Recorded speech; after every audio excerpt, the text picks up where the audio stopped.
So let's just remind ourselves, we live on a finite planet, a finite size, and in the past, we used resources as we saw fit. And that, of course, works well when there's only a limited number. But in the same way as in my own house with my teenage children growing up, the house doesn't get any bigger, but there's less and less room. We can't add an annex onto the planet.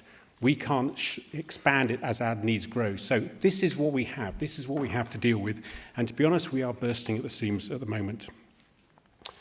So this is where we are at the moment in terms of human population. So the line here we're at about 7.5 billion people on the planet.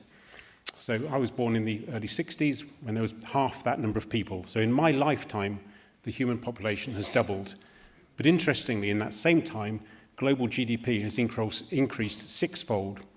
So my thesis, and it wasn't even my thesis, the general thesis, as we've heard before, it's a mixture of people, but it's also consumption. The consumption bit is absolutely critical. If we ignore that, we are doomed to failure.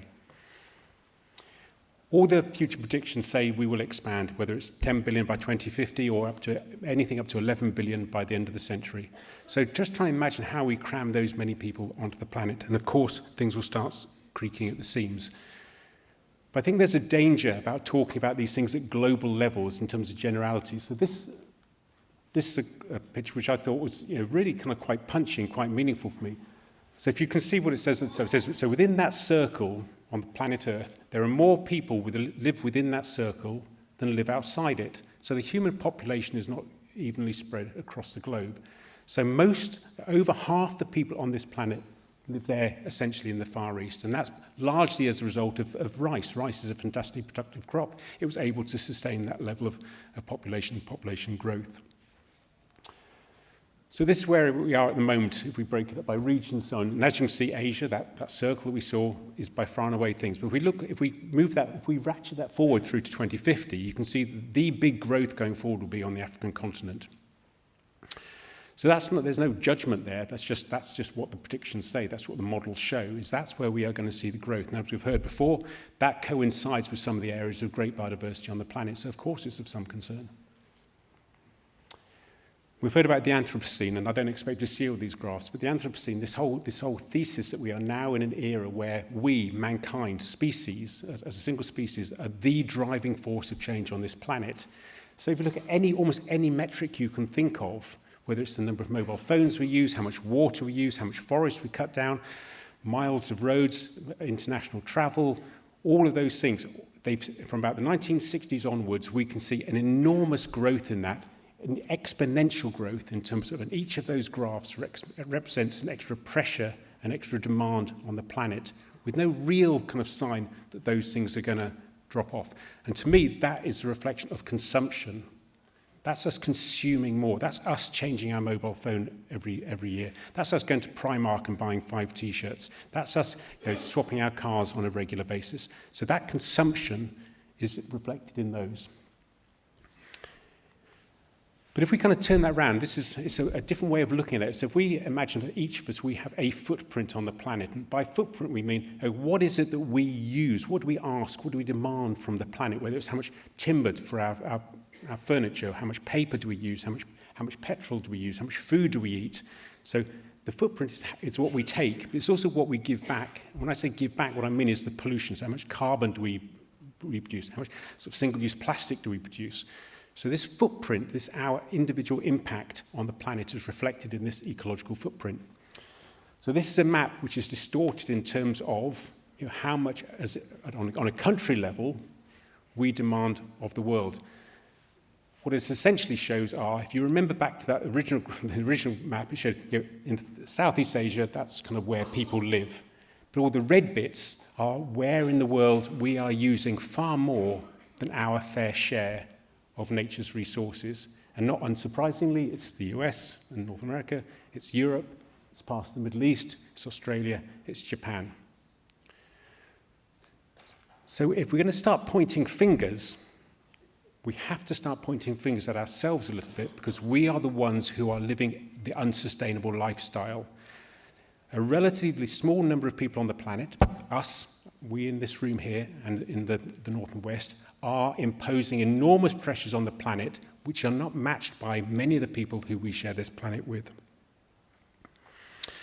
And of course, we can see those kind of strange kind of I would say, it's worse than anomalies, underplays it. I saw a report the other day in the paper saying that if you look at the 26 richest billionaires in the world, okay, just 26 individuals, they have the same assets as half the planet. So 50% of the 3.8 billion people on the planet, who are the poorest, their asset base is the same as 26 individuals. And they're not people who are living in the poor south. 42% of billionaires live in the US. 12% of billionaires now live in China, and that will expand. So that anomaly has to be addressed as well. That's a consumption issue which we also need to get to grips with. So what does it look like on the ground, this diversity of ecological footprint? There was a great book back in 2013 where a Canadian photographer went around the world just trying to explore what people ate and what it costs. So this is the Sudanese family. They spend 79 pence on their weekly food. This is a family from Wiltshire. I don't know them. They spend a lot more. But if you look at what they're eating, so on the left, they're eating much more, as it were, natural products from their garden. The family from Wiltshire, they're growing a lot more processed products, which require a lot more inputs and resources to develop. And of course, in every other sector as well, so transportation, things, yeah, there are real discrepancies in terms of the resources required for the lifestyle that we choose to have. But let's also remember that we live in an increasingly globalized world. So here in the UK, we often like to say we live in a green and pleasant land, and we do. But we rely on resources from a huge number of other parts of the world. We get our oil palm from Borneo, we get our rubber from Brazil, we get our wheat from Mexico, we get our cars from Japan. And so yeah, we farm the world, so we can look after our own environment, but actually the impact we are having is in a sense outsourced to other parts of the world. And that outsourcing also has impacts in that given place. So the fact we get cotton shirts from Pakistan, which is very water intensive, we don't suffer the consequences of that water usage, but maybe farmers in that part of the world do. So the consequences of our purchasing, the consequences of our way of life, has real impacts at the global level. So I think this number's been mentioned earlier. So this comes from the Living Planet Index report. It shows that since 1970 there has been a decline of 60% in vertebrate populations. So that's mammals, birds, reptiles, and so on, 60%. We use this graph all the time within WWF, and I hate it. I really hate it. Not because we use it so often, because it doesn't say very much to me. What I want it to say, what I want it to shout is urgency. I want it to shout, yeah, we are hitting a critical time. So how can we talk about a 60% decline in vertebrate biodiversity without recognizing this is catastrophic? Because if you put that in human terms, if you said, okay, look, what does a 60% decline in human population look like? That would be the equivalent of emptying North and South America completely, and all of Africa, and all of Europe, and Australia, and China. So that's what we have done to the natural world, and we have done that in 50 years.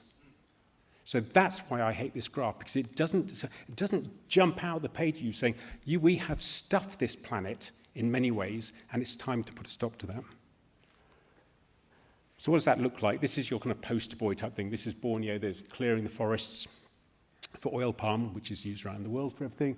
And of course, orangutans, the real poster child for deforestation. And it's true. If you go to Sabah, I was there a few weeks ago working with our team there, and it's a vile landscape to drive through, mile after mile after mile of oil palm. And orangutans have lost half of their population over time. We do need to address that, absolutely. But is it really any different to what we do in the fens and the way we choose to do agriculture in this country?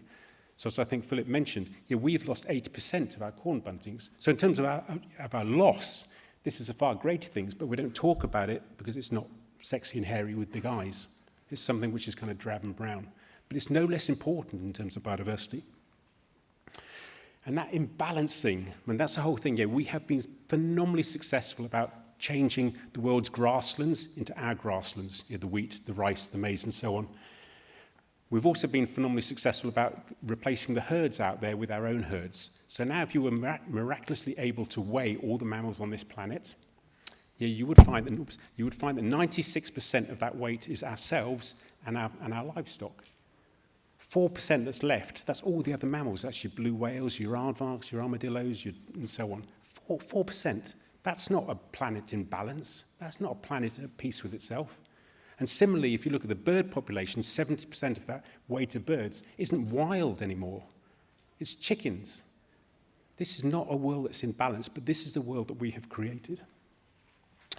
And as we look forward to that kind of, what the stresses might be, if you remember, we know that not only will we have population growth, but people will want to, and we would hope that people can go from levels of poverty through to middle class and have a better standard of living. And with that increase through to the middle class, there will be greater demand. So if you look at the growth of meat in China, it's astronomical, or it's exponential.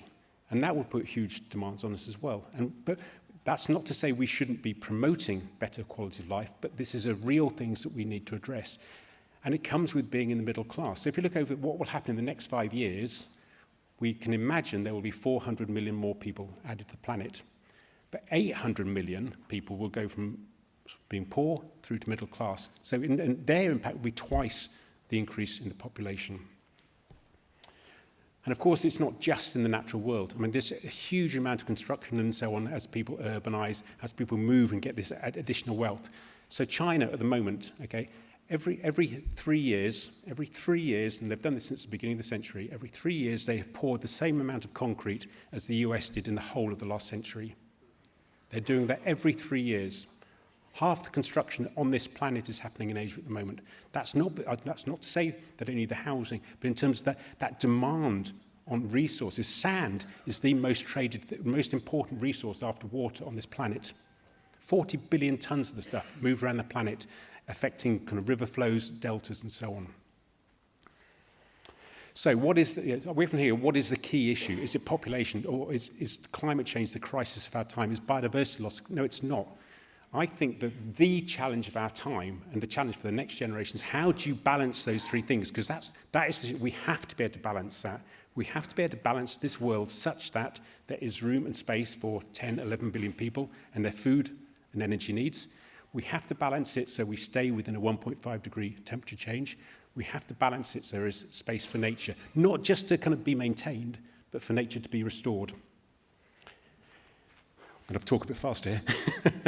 Okay, but 3 minutes. Okay, but I think there is sign for hope, and this hope has a time frame. So at the end of 2020, I think it's been mentioned already.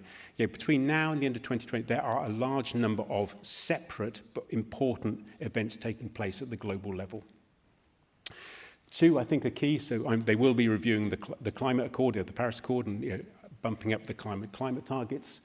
We hope to get a high seas treaty so that the oceans can be better protected than they are at the moment, because they're largely ungoverned at the moment. The Sustainable Development Goals have environmental targets which run out in 2020. They will be renewed. The UN General Assembly, all global leaders coming together, at which we will be pushing for them to make a declaration saying, look, enough is enough. We'll draw a line in the sand and say, we can no longer continue to cause this depredation of the natural world. We have to stop it and start turning it around. And then coming out of that in October 2020, Convention on Biological Diversity, all world leaders meeting in Beijing to decide what would be the blueprint for the environment going forward. And at that's what we can do here collectively, to go to our leaders and say, we demand that you give environment a strong voice, not because it's a nice to have, not because there's a good business case, or there is a good business case, because it's the right thing to do. We cohabit on this planet with these things, 10 billion plus, or 10 million odd species. We don't have the right to destroy them willy-nilly because we haven't given it due care and consideration. So let's demand that going forward from 2020, we turn it around so nature can come back. I'm going to finish with this slide. So, yes, we have to address population and so on. But if we could miraculously walk away from this meeting today and miraculously no single person was added to the population of this planet, would that save nature? Quite clearly, the answer is a categorical no. It's a categorical no because we know that many people will be moving into the middle class and become higher consumers. We know that around the world, people are taking more and more from this. So unless we address consumption, we'll never ever solve this puzzle. We'll never have the opportunity to turn it around. And as an example of that, let's think about Brazil. We're still cutting down the forests there. We're still clearing the Sahara, this marvelous grasslands. But Brazil, the fertility rate is 1.7. Their population is shrinking.